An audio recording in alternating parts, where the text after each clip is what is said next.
Je vais vous montrer des méthodes simples pour faire un excellent compost. C'est un système peu coûteux à mettre en place, 3 compartiments. Et vous verrez ce que nous mettons dans les tas, comment nous les traitons au fil du temps et à quelle vitesse on obtient de beaux résultats.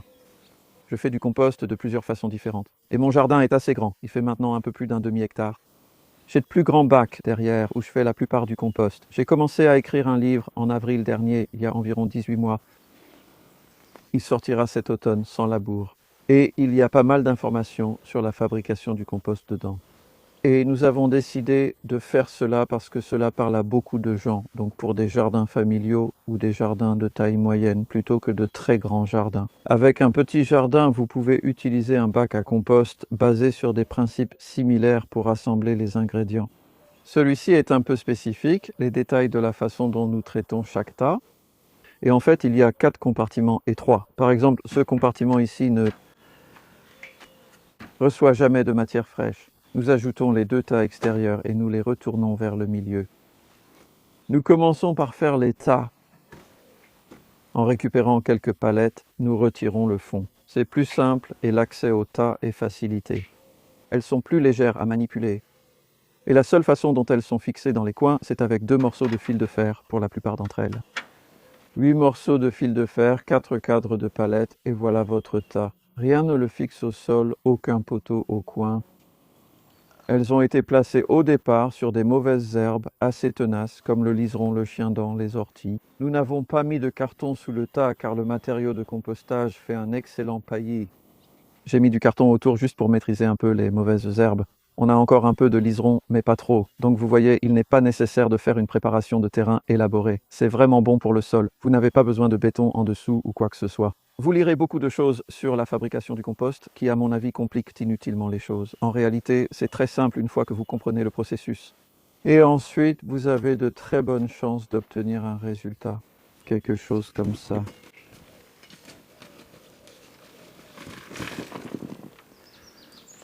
Donc, cela a 4 mois et demi.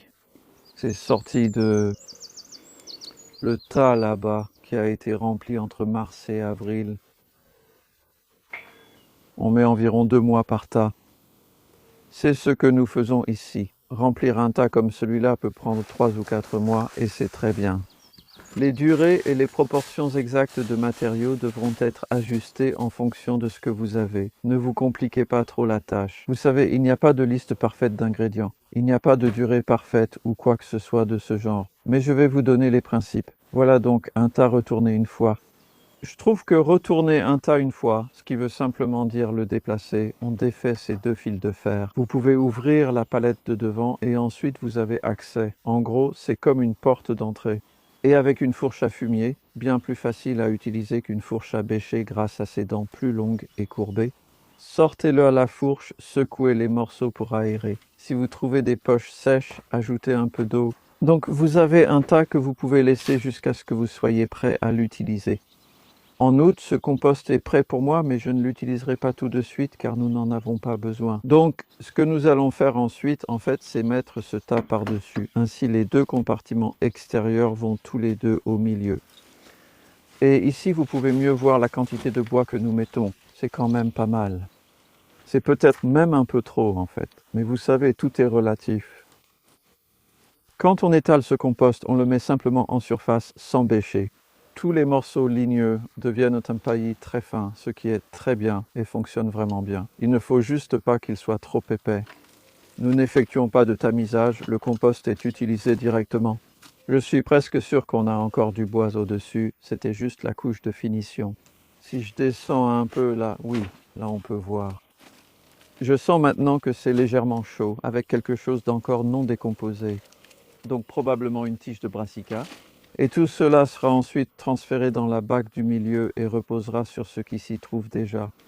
C'est très bien. On voit que ça va très bien car il ne faudra pas longtemps avant que celle-ci soit également presque prête à être utilisée.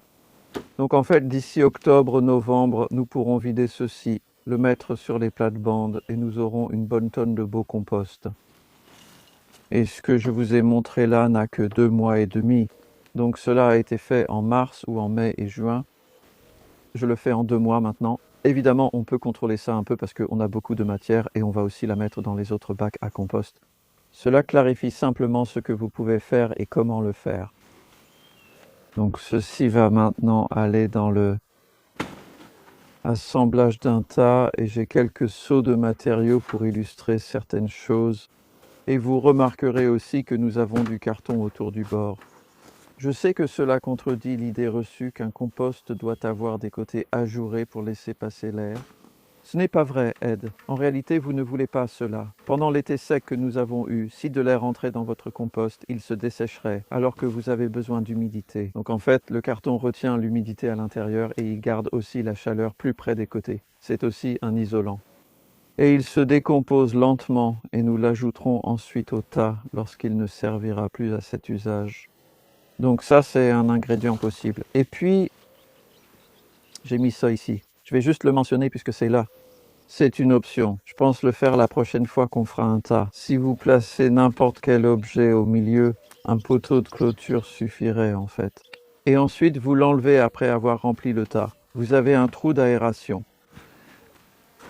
C'est une option supplémentaire. Vous savez, comme il y a tellement de choses que vous pouvez faire. Et j'adore les commentaires sur ces vidéos. Merci beaucoup pour tout ce que vous apportez, parce que c'est ce que j'ai remarqué avec le compostage. Pratiquement tout le monde a une façon légèrement différente de le faire, et il y a tellement de variantes, et j'apprends aussi grâce à elles. Et lisez vraiment les commentaires, parce que vous savez, beaucoup de gens disent qu'il y a vraiment de très bonnes choses là-bas. Alors, qu'est-ce que tu mets réellement dedans, et dans quelle proportion? Je vais d'abord parler des couches. Faire des couches n'est pas une sorte de règle absolue à suivre, mais comme tous ces différents ingrédients ont des qualités différentes, certains sont secs et ligneux, et d'autres sont frais et feuillus. C'est bien si vous mettez une grande quantité de l'une ou l'autre de ces catégories. Par exemple, si vous tondez votre pelouse et que vous avez beaucoup de tonte de gazon. Je mettrai une couche d'environ 7 cm, peut-être, puis une couche plus fine d'1 ou 2 cm de quelque chose d'autre. Des brindilles et des matières ligneuses, du papier un peu froissé, du carton, tout ce genre de choses. Des feuilles sèches, donc des matières sèches un peu brunes, fibreuses, donc vos matières brunes occupent un plus petit volume, et les matières vertes, c'est un plus grand volume. En matière sèche, cela peut prêter à confusion, c'est probablement à peu près moitié-moitié selon ce qu'on observe. On constate donc un volume accru de matière feuillue, qui constitue votre ingrédient principal. Et puis, tout n'est pas composé uniquement de feuilles. Vous savez, voici une feuille de courgette que je coupais de la plante ce matin. Et ce n'est pas quelque chose de vital à faire, mais c'était surtout parce qu'elle gênait. Donc il y avait un peu de mildiou sur une vieille feuille, en gros. Donc cette feuille verte a du vert frais, mais elle a aussi une tige fibreuse, et donc il y a aussi un peu de matière brune. Et c'est pourquoi il est en fait pratiquement impossible de quantifier cela. Ce que vous mettez dedans. Et je ne peux vous donner que des indications. Et ensuite, vous pouvez vous amuser, parce que c'est quelque chose de très créatif à faire. C'est l'un de mes commentaires préférés, quand les gens disent combien ils aiment faire du compost. C'est presque une activité addictive et plaisante. Vous voyez ici qu'il y a un peu d'herbe que j'ai enlevé d'un chemin tout à l'heure. C'est très bien de la mettre dedans. Oui, ce serait mieux si c'était plus émietté, mais il y a un peu de terre qui compte aussi comme matière brune, donc ici je mets du vert. C'est aussi agréablement humide, même si l'été a été très sec. Cette herbe a été ramassée avec un peu de rosée, alors qu'ici nous avons de la matière verte assez sèche. Et je vais en parler parce que je pense que beaucoup de gens ont peur de mettre ce genre de choses sur leur tas. C'est du liseron avec des racines. J'en ai enlevé hier, il y en avait pas mal. Vous pouvez tout à fait en mettre. Même si votre tas est froid, ces tas chauffent en fait. Je vais parler du tas plus en détail dans une minute. Et donc je suis juste en train d'étaler ça un peu partout. Et puis ici on a des trucs montés en graines comme... Ça ressemble à des mufliers, des antirhinums montés en graines. Il y a des soucis qui sont montés en graines, des graines de fleurs. C'est de la facélie, de la facélie. Voilà surtout mes trucs montés en graines. Si vous voulez mettre beaucoup de graines sur le tas sans qu'elles repoussent dans votre jardin, la température joue un rôle, mais elle n'est pas toujours nécessaire. Fait intéressant, pour des choses comme la racine de liseron, j'ai réussi à m'en débarrasser. Elle disparaît en un hiver, même quand les tas ne sont pas chauds. La chaleur ne se produit pas automatiquement, elle apparaît quand vous mettez suffisamment de matière verte. Et encore plus pendant les mois d'été, simplement parce que vous avez de la matière verte. C'est à ce moment que vous trouverez de la chaleur. Ne vous inquiétez pas si vos tas ne chauffent pas, mais celui-ci oui. Un thermomètre dedans affiche une très bonne température. Entre 55 et 70 degrés, la température est idéale car elle tue les graines de mauvaises herbes sans être trop chaude. Je pense que c'est l'une des raisons. Selon mon expérience, ces tas font un compost un peu meilleur que mes tas plus grands, qui chauffent davantage. Et ils sont souvent à 65-70 degrés. Vous ne voulez vraiment pas aller au-delà de ça, et si c'est le cas, essayez d'ajouter un peu d'eau et un peu plus de matière brune, un peu moins de matière verte. Et ici, nous avons pas mal de fleurs fanées de dahlia, des soucis, encore plus de tiges de soucis, donc. Je taillais l'arrière de la plante, c'était à moitié vert, à moitié brun. Si vous aviez un bac plein, cela ferait sûrement un bon compost. Il s'agit donc d'équilibrer tout cela au fil du temps. Le marc de café, les gens posent souvent la question, c'est excellent pour le compost. Je préfère largement mettre le marc de café dans le compost plutôt que de le mettre directement sur le sol où il se couvre de moisissures. Et c'est un matériau vert. Oh, c'est un peu étrange parce que ça a l'air marron, mais c'est une matière verte. Un autre matériau vert, c'est le fumier frais, en particulier le fumier de cheval frais, et ça chauffe aussi. C'est une méthode pour obtenir du compost chaud en hiver si vous avez un cheval. Et la taille, je n'ai pas vraiment envie d'en parler parce que c'est un peu gênant, mais il fait tellement sec ici. En fait, j'arrache 1 ou 2 tournesols que j'ai plantés en mai parce qu'ils sont très gourmands en eau et j'en ai encore plein. Mais celui-ci, je trouvais qu'il y en avait un de trop. Donc ce que je fais ici, c'est que je le taille juste pour illustrer mon propos. Ça ne marcherait pas de le mettre comme ça.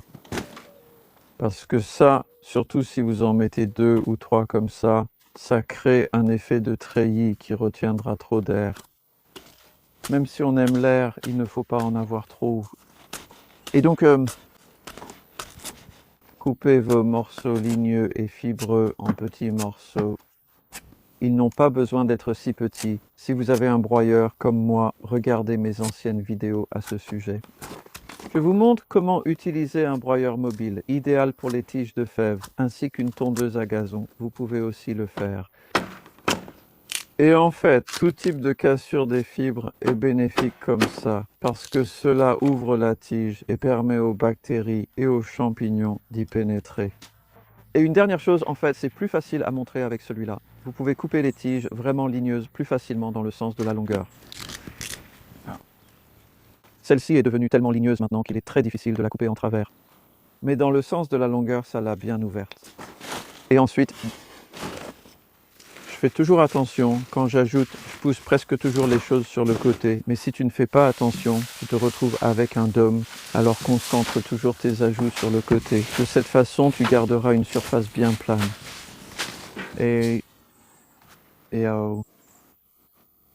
Je n'ai jamais beaucoup parlé de cela auparavant, parce que c'est la première fois que nous connaissons vraiment une période de sécheresse aussi prolongée. Arroser un tas de compost en vaut la peine parce que si vous ajoutez des feuilles vertes qui sont pleines d'humidité, alors elles apportent l'eau qu'il faut. C'est aussi simple que ça, surtout pour des choses comme les tontes de gazon quand l'herbe est humide. Mais maintenant, ces feuilles vertes, elles semblent déjà assez sèches. Et elles ne retiennent pas autant d'humidité que d'habitude. Donc, comment savoir combien d'eau ajouter? Eh bien, c'est un peu au jugé, en fait, une estimation éclairée. Mais ce que vous pouvez faire, c'est jeter un œil un peu plus tard. Vous savez, mettre une fourche dedans, soulever et voir ce qui se passe et regarder les ingrédients au milieu. Ça vous donnera une idée. Donc, beaucoup de la réussite du compostage repose là-dessus. Il s'agit de s'occuper de vos tas, vous voyez?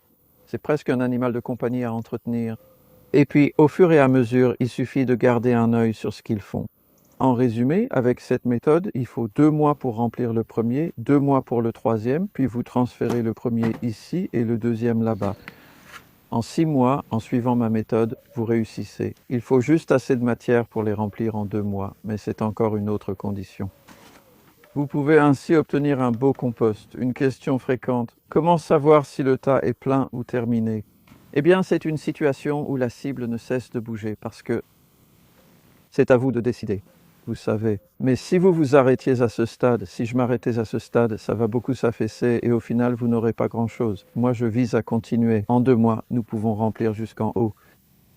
Ça descend vite, mais ça reste assez haut pendant un bon moment. Et puis ça redescend encore et encore. Ensuite, on le remplit à nouveau et ça redescend. Et puis le niveau remonte presque jusqu'en haut. Et là, tu peux voir le niveau de celui-là là-bas. Il est rempli à environ 3/4 maintenant. Une fois la dernière étape de compostage terminée, il ne restera qu'environ la moitié de la matière initiale. Amuse-toi à composter avec ces principes, c'est un vrai plaisir.